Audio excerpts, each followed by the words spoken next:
Bees had been living on this backyard fire pit for a few weeks before the family who lived here lifted the cover and discovered this beautiful hive.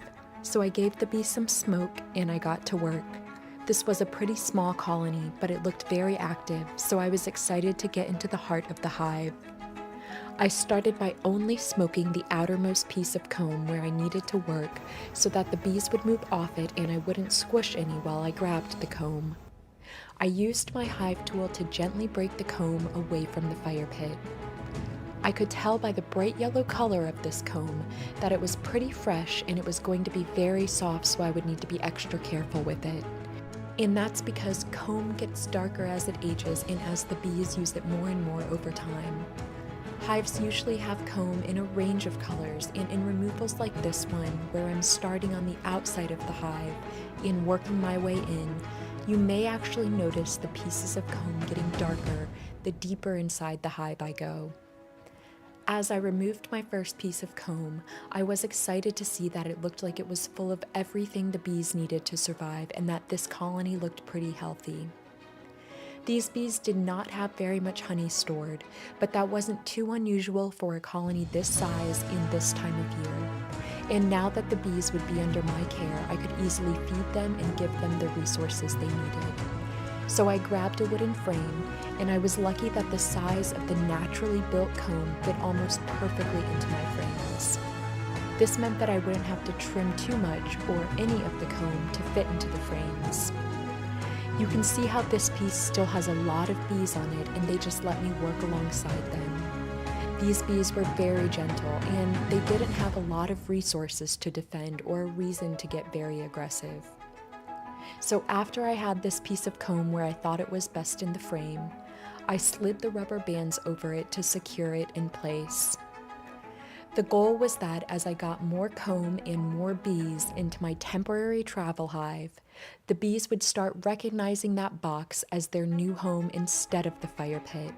But I needed to get a lot more of the hive and colony, and hopefully the queen in there before that would happen. So I grabbed my smoker, and I started to work my way farther into the hive. I did the same thing with the second piece of comb that I did with the first. I gave the bees some smoke at the top of the comb and only in the place where I needed to grab. After I felt like enough bees had left the area, I used my hive tool to detach the hive from the fire pit as best I could. This piece was a little bit larger and heavier than the first, so I was really excited to take a look at it. This piece of comb was full of baby bees in every stage of development, which is always the most hopeful sign at this point that a colony has a queen. You can see the cells that have cappings on them are where the baby bees are developing underneath, and pieces of comb like this are vital for the colony's long-term survival. So I carefully put this piece into a frame of the new hive. I wedged the top of the comb into the top of the frame, and again, it fit almost perfectly. The bees would eventually attach the comb to the frame themselves and build new comb to fill the entire frame. I secured the comb with rubber bands, which the bees would eventually chew through and drag out of the hive. Then I put this piece of comb into the new hive right next to the first. As I picked up another frame, I noticed that there were some bees already gathering on the side of the box near the grass. This was a really good sign and meant that some bees were already recognizing the temporary travel hive as their new home. I gave the next piece of comb some smoke, and I repeated the process of removing it from the fire pit again. This piece was also full of brood or baby bees, and it had a lot of eggs and larvae on it. So I wanted to be extra careful with it since it was such an important part of the hive, and this colony would need everything they had to survive. Not every beekeeper does live bee removals, but every beekeeper that does them has a different technique. There's no school you can go to or book you can read to teach you how to do a live bee removal. It's just one of those crafts that you have to practice and perfect over time. My technique is centered around removing and relocating bees in a way that I think shows the most respect for the bees and for everything they have worked so hard to create. I always try to work as slowly and carefully as I can, I try to imagine what the bees are going through in the removal process.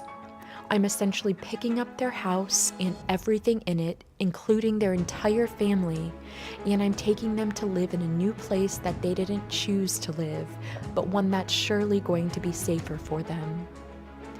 So I just kept working as carefully and as respectfully as I could alongside these bees to save these pieces of the hive. By the time I was done putting this piece into the frame, there were a lot of bees on it, and that's because those bees were sticking around to take care of all of the baby bees in the comb. This piece was full of bee eggs, which look like tiny grains of rice, and bee larvae, which look like little grubs. There was also a baby bee chewing her way through her cell and trying to emerge into the world during the removal process. So as I worked to remove the final pieces of comb, I just kept working as slowly and carefully as I could.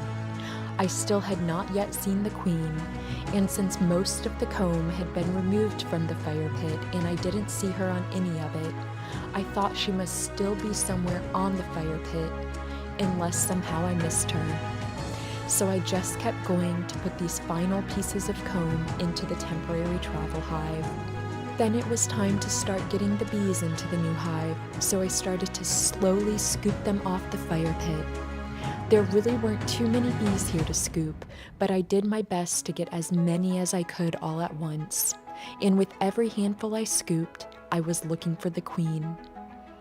I just kept slowly scooping bees off the side of the fire pit. Some handfuls were a little bigger than others, but still no queen, and at this point I was beginning to doubt myself and starting to think that I might have missed her and she might have been on some of the comb that I already put into the hive. There just weren't a lot of bees on the fire pit left, and I could easily see most of them, so I gave them some smoke to break up the clusters of bees, hoping they would disperse and I would find the queen. And sure enough, that's what happened. The queen was actually not with the majority of the colony, and I saw her with just a few attendants scurrying on the side of the fire pit. But she was a beautiful, bright red color and looked very healthy. So I put her in a clip to keep her safe, and I put her in the new hive. Then I gave the bees that were still on the leg of the fire pit some more smoke to encourage them to move off of the fire pit and into the new hive with their queen and their colony. These bees were pretty slow to move into their new hive, so I just waited for them for a while. It was the middle of the day and I wasn't racing daylight or weather, so I gave these bees plenty of time to get into their new hive. And after waiting for all of the bees to get into their new hive, I picked them up, I took them home, and it was another great day of saving the bees.